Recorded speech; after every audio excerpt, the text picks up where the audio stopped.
tenso, né? Porque a gente vê ali, sempre quando a gente fala de formação tática, ela acontece quando jovem.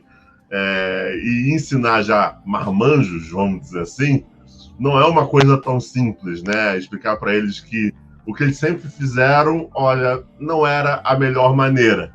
A melhor maneira é essa. E isso é tenso, né? E ainda mais você sendo de fora.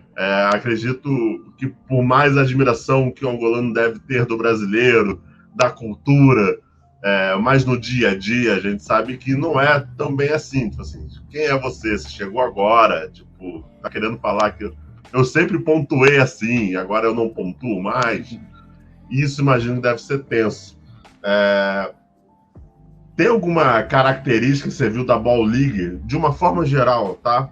De atletas, de formação, de estrutura, que a gente pode se assemelhar com alguma coisa que a gente tem por aqui? Tipo, olha, isso que acontece aqui, eu também já vi acontecendo no Brasil, mas não que seja demérito, né? Mas uma coisa, tipo, só para a gente entender quais são essas coisas que podem ser igualitárias, vamos dizer assim.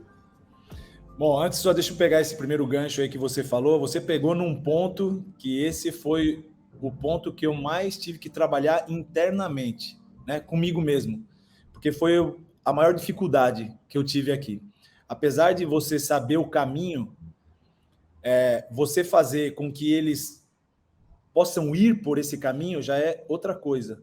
Então, o poder do convencimento, que eu acredito que hoje, eu acho que é a maior virtude que um treinador pode ter, que é o poder do convencimento, não foi tão simples assim. Por quê? Porque, como eu falei anteriormente, né, é um dos países, é o país mais vitorioso da África. Então, além de você lidar, como você falou, com marmanjos, eram marmanjos vitoriosos. E vitoriosos jogando de uma maneira que não era a maneira como eu queria que eles jogassem. E a minha equipe com jogadores extremamente experientes. Por exemplo, tem um jogador na minha equipe que eu saio aqui na rua e eu vejo um outdoor, é o meu jogador que está ali. Eu vou no supermercado, eu vou comprar o iogurte, é a cara dele que está no iogurte, entendeu? Então, além de tudo, ainda tem mais essa situação, que você lida com marmanjos extremamente vitoriosos no ambiente que ele está e com uma visibilidade altíssima.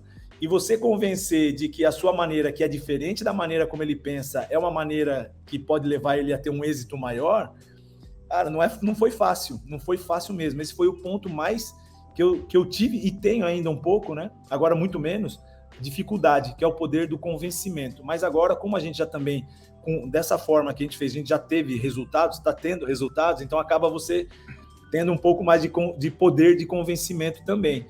E o que eu vi assim muito aqui, já falando mais de estrutura, a minha equipe, o Petro, ele é meio que um oásis aqui no meio do deserto, né? Ele é uma equipe que é muito bem estruturada, que eu digo em relações de cumprir realmente com aquilo que eles prometem. Eles são muito não tão organizados, mas eles são capazes de cumprir daquela maneira. A gente tem mudado também um pouco dessa parte de gestão.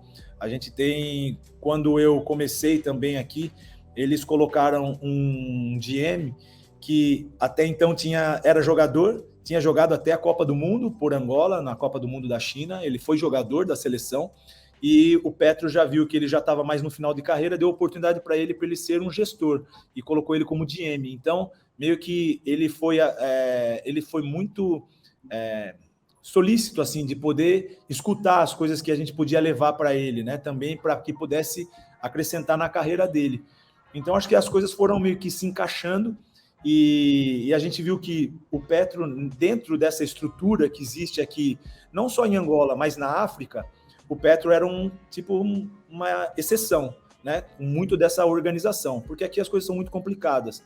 A gente não pode esquecer também que quando a gente fala de África, a gente tem Egito, tem Tunísia, tem Marrocos, né? São equipes e países que são desenvolvidos, né, financeiramente. Então tem um poder financeiro muito grande. E ali a gente viu equipes que são muito fortes. Por exemplo, o primeiro ano que nós jogamos a Ball, nós perdemos um jogo só, que foi a semifinal, que foi para o Zamalek. O Zamalek, ele estava sendo dirigido por um espanhol, que é Agustín Jubé, que ele foi a vida inteira assistente do Xavi Pascual, do Barcelona. né? Ele depois ficou muito tempo ali em equipes de Euroliga como assistente. E a equipe do Egito, o Zamalek, que tem um poder financeiro impressionante, contratou e trouxe ele para cá. É claro, com alguns outros jogadores. Então a gente não pode esquecer que não é assim, tá em África. Mas eu acredito que a cultura do basquete aqui na África e algumas equipes, especificamente, tem um investimento muito alto, né? Agora, por exemplo, a final a gente perdeu para a Tunísia, para o time do Monastir. O Monastir era dirigido por um treinador sérvio, né, que hoje ele foi para o Egito. Mas são treinadores com experiência europeia, são treinadores que têm uma característica muito boa. Um dos jogadores que a gente até trouxe agora essa temporada, que é o armador, que é o Solo Diabaté, ele é um jogador que jogou muitos anos na Pro A da França, né? Teve a possibilidade de jogar Euroliga, e é um jogador com uma capacidade, uma qualidade incrível. Eu vejo aqui, às vezes, no treino, me faz lembrar um pouco das vezes que eu dava treino, tipo, lá pro Vítula, né? Pro Huertas. É um jogador que pensa realmente, tem uma capacidade de pensar incrível. Eu acho que para a maneira que a gente quer jogar também, acho que contribui demais. Então, se a gente olhar assim, tem muitas coisas na África que a BOL, por exemplo, a estrutura da BOL é um torneio de NBA. Acho que as coisas que acontecem ali é de primeiro mundo, realmente. Todas as condições que nós temos é uma coisa de primeiro mundo. Eu lembro que no primeiro ano, onde ainda estava o tempo do Covid, né? Estava na época do Covid, nós ficamos 30 dias, né, para fazer essa fase da BOL. Nós ficamos 30 dias no Ruanda. Ruanda é um país aqui que tem uma característica muito de um país europeu. Né? Então, ele é muito organizado, tudo muito bem estruturado. O ginásio é um ginásio realmente de primeiro mundo, é um ginásio podemos considerar ele um ginásio de NBA. Então, a NBA levou todo o staff dela, que os médicos e todas as pessoas que organizaram a competição do tempo do Covid, né, que eles ficaram fechados, e nesse tempo, essas pessoas que organizaram a NBA, a D-League, a WNBA, todo o protocolo que se usou lá foi o que foi usado na BOL. E essas pessoas que fizeram esse protocolo, elas estavam lá no Ruanda. Então, acho que mostra uma qualidade muito grande da competição, né? Toda a estrutura, toda a parte de visibilidade, de comunicação, eu acho que de entretenimento, acho que foi uma coisa, realmente uma possibilidade que eu tive de viver, que estou tendo, né, com a BOL, de realmente ser uma coisa de primeiro mundo. E foi isso que acabou também me dando a oportunidade, pois através da BOL, que eu tive a oportunidade também de ir para a Summer League e ficar como assistente do Brooklyn Nets, né? Foi pela BOL, por ter ganhado também como Coach of the Year do ano passado, que acabou me levando ali para poder também estar com o Brooklyn Nets na Summer League. Então, acho que são coisas que a gente vê aqui na África, que tem realmente os dois extremos, mas o nível que nós estamos jogando já é um nível que é legal da gente ver, né? Tanto é que o Zamalek, o ano passado, foi a sede da Intercontinental, que o Flamengo ganhou. Esse ano joga o Monastir, e por pouco ali não fomos nós, né? Se perder uma final para o Monastir, nos últimos 5 minutos poderia ter sido o Petro e mais uma vez eu estar numa Intercontinental. Então, acho que são essas possibilidades que faz também com que a gente fique motivado no dia a dia e que veja muita coisa positiva aqui na África. Eu vou ser bem sincero, eu estou bastante feliz, né, com as coisas que estão acontecendo. A gente vê a equipe evoluindo muito, a maneira como nós conseguimos evoluir com a equipe, os jogadores, como eles estão evoluindo, as possibilidades que eles estão tendo. Então, acho que isso tudo é uma coisa que me deixa feliz e favorece o trabalho do dia a dia. Bom, alguma coisa que se assemelhe, lembre o que você viveu no Brasil ou nada? São realmente bem diferentes? Bem diferente, acho que bem diferente.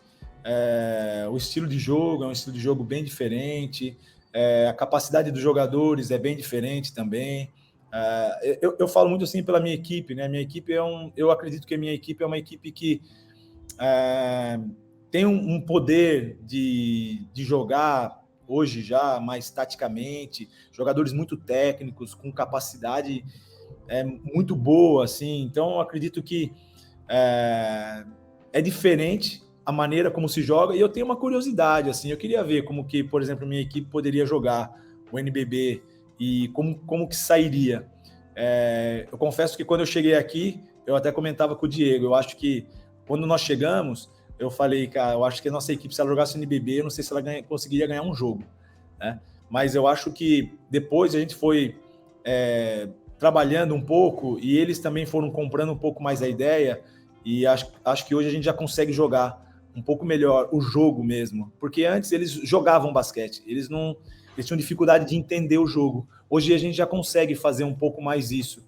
E eu tenho uma curiosidade, eu gostaria de saber como comportaria, como estaria se comportando hoje a minha equipe jogando, por exemplo, o NBB. Mas acho que tem muitas coisas, eu vejo a gente usando também na seleção feminina, as coisas que a gente usa aqui, a gente usa na seleção feminina, tem dado bastante certo.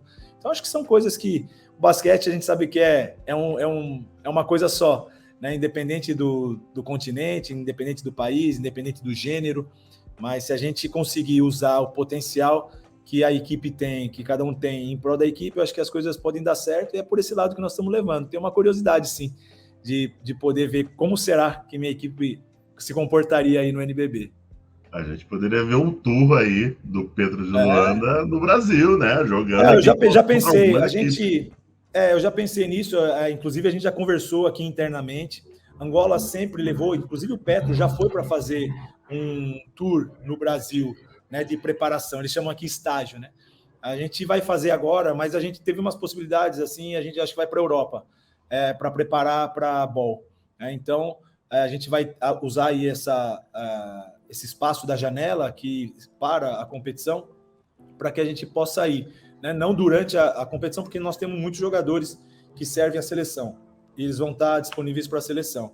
Então, a gente vai ver um tempo antes para que a gente possa ir e se preparar, mas a gente tem buscado mais Europa por ser, não sei, ter um acesso mais fácil, principalmente Portugal e Espanha aqui, eles têm um acesso mais fácil, mas a gente não descartou não, da gente poder fazer, quem sabe, aí um tour pelo Brasil, não sei se ainda é essa temporada ou uma temporada futura.